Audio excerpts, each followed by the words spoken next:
샬롬, 2023년 7월 28일 금요일입니다. 기도하겠습니다. 주님, 오늘도 주의 말씀으로 하루를 시작합니다.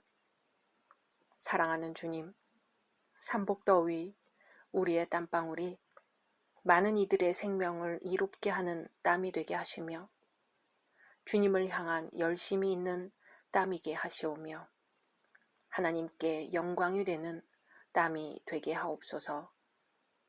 예수님의 이름으로 기도드립니다. 아멘. 오늘의 말씀은 역대하 13장입니다.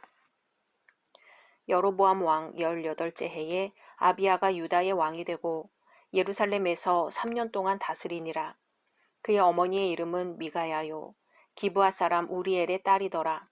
아비야가 여로보암과 더불어 싸울세. 아비야는 싸움에 용감한 군사 40만 명을 택하여 싸움을 준비하였고 여로보암은 큰 용사 80만 명을 택하여 그와 대진한지라. 아비야가 에브라임 산중 스마라임 산 위에 서서 이르되 여로보암과 이스라엘 무리들아 다 들으라.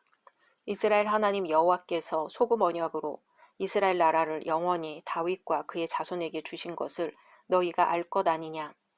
다윗의 아들 솔로몬의 신하 느밧의 아들 여로보암이 일어나 자기의 주를 배반하고 남분꾼과 잡배가 모여 따름으로 스스로 강하게 되어 솔로몬의 아들 르호보암을 대적하였으나 그때에 르호보암이 어리고 마음이 연약하여 그들의 입을 능히 막지 못하였었느니라. 이제 너희가 또 다윗 자손의 손으로 다스리는 여호와의 나라를 대적하려 하는도다.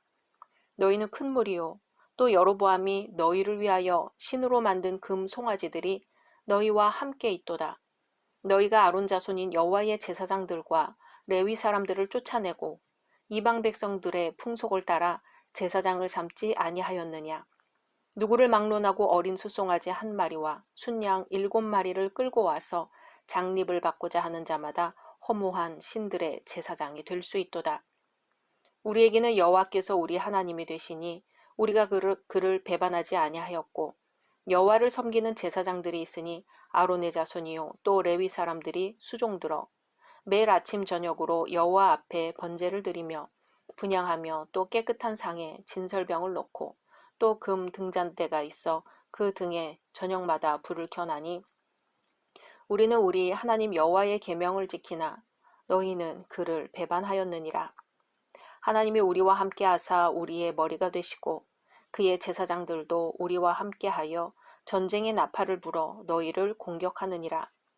이스라엘 자손들아 너희 조상들의 하나님 여호와와 싸우지 말라. 너희가 형통하지 못하리라. 여로보암이 유다의 뒤를 둘러 복병하였으므로 그 앞에는 이스라엘 사람들이 있고 그 뒤에는 복병이 있는지라. 유다 사람이 뒤를 돌아보고 자기 앞 뒤에 적병으로 말미암아 여호와께 부르짖고 제사장들은 나팔을 부니라. 유다 사람이 소리 지르매 유다 사람이 소리 지를 때에 하나님이 여로보암과 온 이스라엘을 아비야와 유다 앞에서 치시니 이스라엘 자손이 유다 앞에서 도망하는지라. 하나님이 그들의 손에 넘기셨으므로 아비야와 그의 백성이 크게 무찌르니 이스라엘이 택한 병사들이 죽임을 당하고 엎드러진 자들이 50만 명이었더라. 그때에 이스라엘 자손이 항복하고 유다 자손이 이겼으니 이는 그들이 그들의 조상들의 하나님 여호와를 의지하였음이라. 아비야가 여로보암을 쫓아가서 그의 성읍들을 빼앗았으니 곧 베델과 그 동네들과 여사나와 그 동네들과 에브론과 그 동네들이라.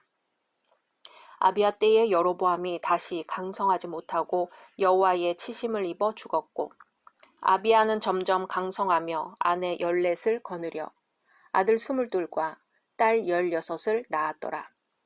아비야의 남은 사적과 그의 행위와 그의 말은 선지자 이도의 주석책에 기록되니라. 아멘. 르호보암의 아들 아비야가 르호보암의 뒤를 이어 유다의 제2대 왕으로 즉위했습니다. 이스라엘과 유다 중 어느 편이 먼저 전쟁을 시작했는지는 확실치 않지만 정황상 이스라엘이 먼저 전쟁을 시작한 것으로 여겨집니다. 아비야와 여로보암이 유다 군대 40만과 이스라엘 군대 80만으로 에브라임의 스마라임 산에서 대치합니다. 이때 아비야가 이스라엘로 하여금 하나님의 나라인 유다와 대적하는 것이 얼마나 악하고 어리석은 짓인가를 일깨워 주려고 합니다.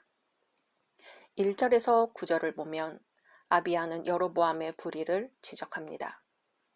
이스라엘과 여로보암이 하나님의 언약을 불신하고 솔로몬을 배역하여 나라를 둘로 갈라놓는 어리석은 일을 상기시켰지요.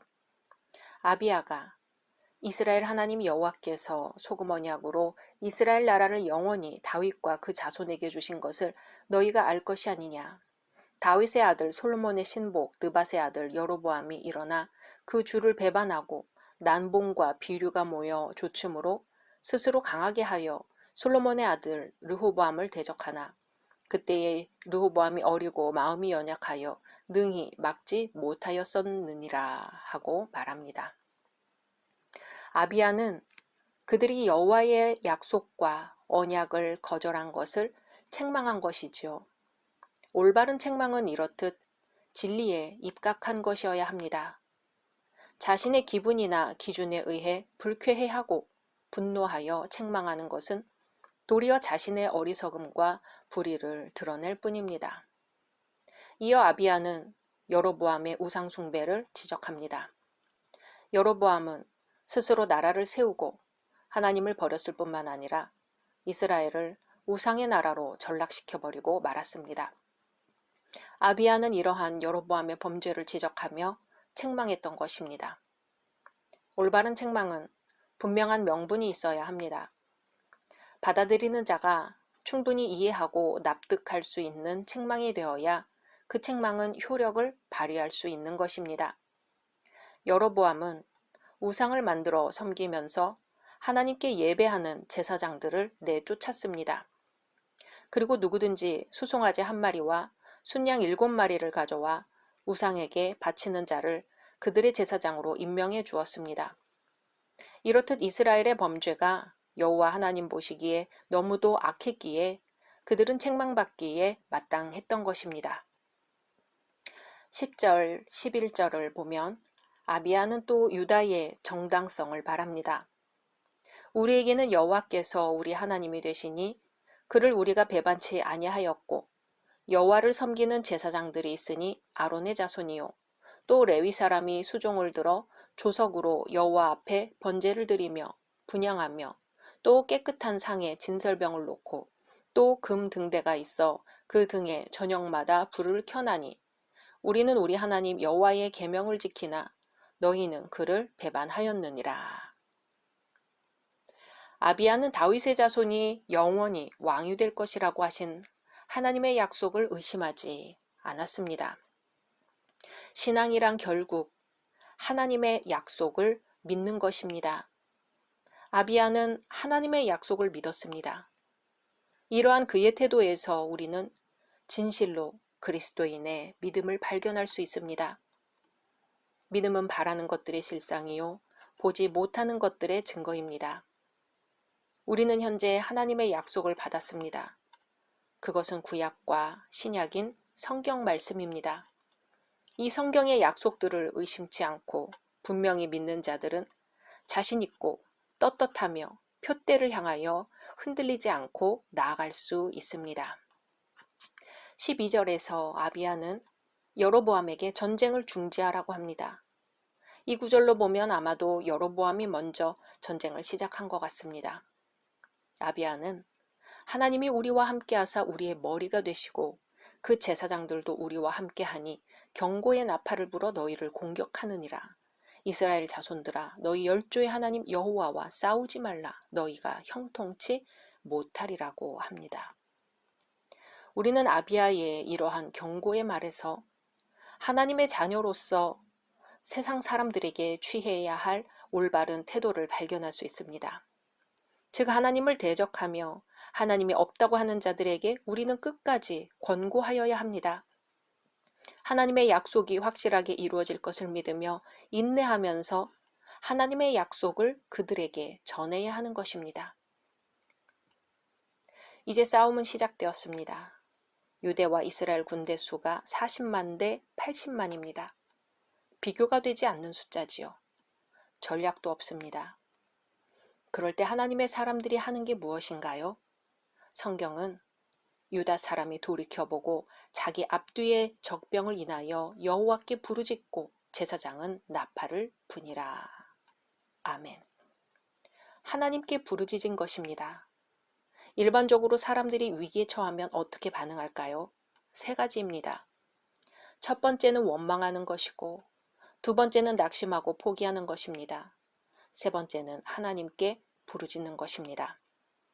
이것이 신앙인의 특권입니다. 기도는 군사력보다 훨씬 더 강력한 무기입니다. 군대의 수효보다 더 큰 무기입니다. 전략보다 더 큰 무기입니다. 성도는 위기에 처하면 하나님과 이웃을 원망하지 않고 하나님께 부르짖어야 합니다. 사람들은 위기가 닥치면 일반적으로 자기 힘을 의지합니다. 자기 건강, 자기 지혜, 자기 실력, 자기 경제력, 자기 건강을 의지합니다. 인간의 일반적인 삶의 방식이죠. 하지만 유다는 하나님을 의지하였습니다. 18절에 그때에 이스라엘 자손이 항복하고 유다 자손이 이기었으니 이는 저희가 그 열조의 하나님 여호와를 의지하였음이라. 아멘. 승리가 도저히 불가능한 것 같이 보였던 전쟁입니다. 그러나 승리하였습니다. 불가능이 가능으로 변했습니다. 그리고 나라는 강성해졌습니다. 적군은 재기가 불가능해졌습니다. 그 많은 숫자가 있는데 왜 도망했을까요? 하나님이 이스라엘을 유다의 손에 붙이셨기 때문입니다.